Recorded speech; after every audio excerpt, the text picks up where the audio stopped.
The trucker's hitch is truly one of the best knots you can learn. It's easy to tie and has a ton of practical uses. Along with an easy quick release, it boasts a mechanical advantage, which essentially multiplies your strength, and that's why it's so popular in the outdoors community for rigging canoes and gear to trucks and getting the perfect tension on tarps, as well as an auto-locking method that for me is a pretty big game changer. So starting with the basics and building from there, take the end of your rope and thread it through your anchor point. Now reach forward and create what I like to call an ignition on loop. Now I call it this because I find it's easy to remember the motion of turning a car on. It's the exact same wrist motion we're performing on our line.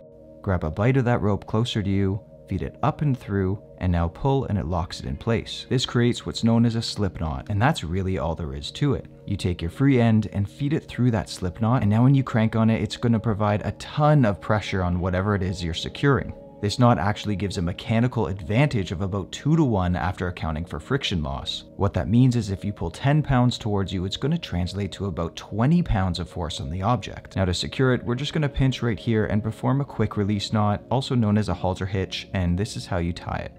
Just pinch there, grab a bite from the free end, wrap it around the standing line, and back under through that loop it created. And now your trucker's hitch is pretty much secure. You could add another safety knot or loop if you really wanted, but to activate the quick release, just pull this line and the whole thing comes loose.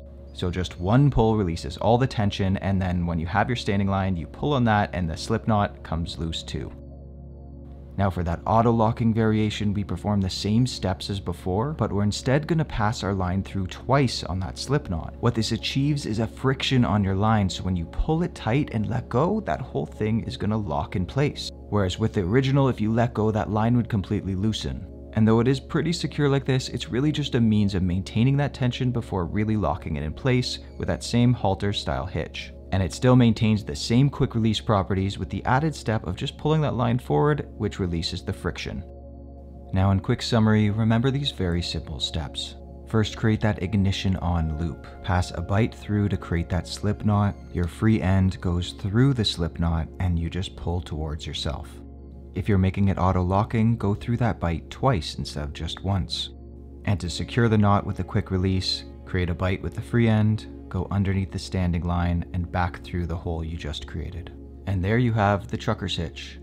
This is DJ from the Bare Essentials, and I hope you enjoyed this video.